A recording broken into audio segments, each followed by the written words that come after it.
but what are the conditions that finally force Congress to say, we are going to look into that? Because right now the fantastical thinking is the equivalent on the left, which is this is the week he's going to get impeached or resign. So where does Congress come into play? If the polls are right, Donald Trump is more popular with Republicans at this point in his presidency than Ronald Reagan was with Republicans at the equivalent point in his presidency.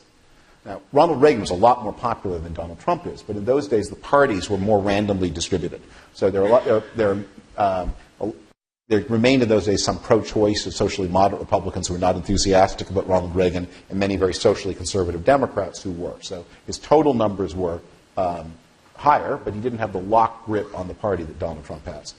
So if you're a Republican, especially in the House, you can read the polls and see that Trump is unpopular in the country, and that's a really interesting observation. But what is much more relevant to you is that he's hugely popular in your district. Well, Paul Ryan dropped 28 points in the campaign when he said he would support Trump. Precisely so. And so what you have here is a kind of collective action problem, where there are many Republicans who are hoping that somebody will do something about him. But it's not going to be them, because it's just too dangerous where they are.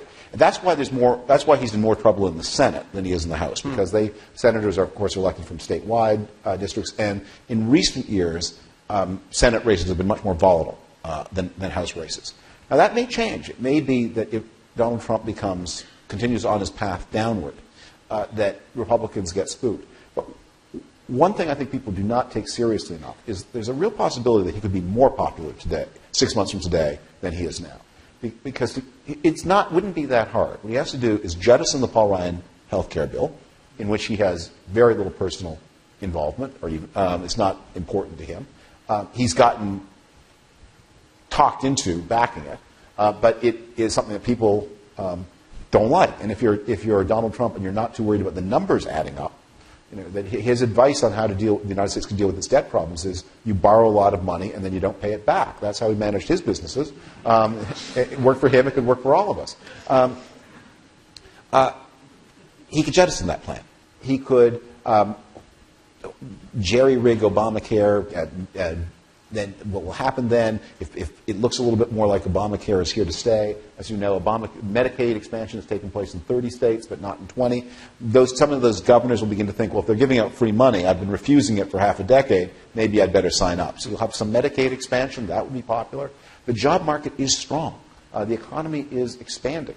And the stock market is up. And all of those trends may be stronger in 6 months.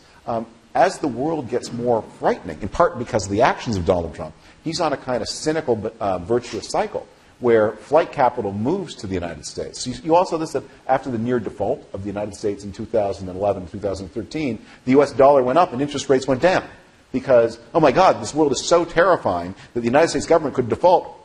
I need to buy safe assets. I guess I'm going to buy treasuries. And you think, well, that doesn't make any sense. You say, well, compared to all the other assets, what else am I going to buy? Japanese bonds? They look worse. So you could well see that his own vagaries cause the same kind of flight to safety that is going to make the American economy continue to grow. And the loosening of Dodd-Frank, which has already been done, may undermine credit standards over the long run, but in the short term, again, lending is flowing a little faster than it was, especially in the consumer sector. Now that some of the consumer protections have been dialed back, it's easier to get a credit card than it was. And the first 3 months with a credit card are some of the happiest in your life.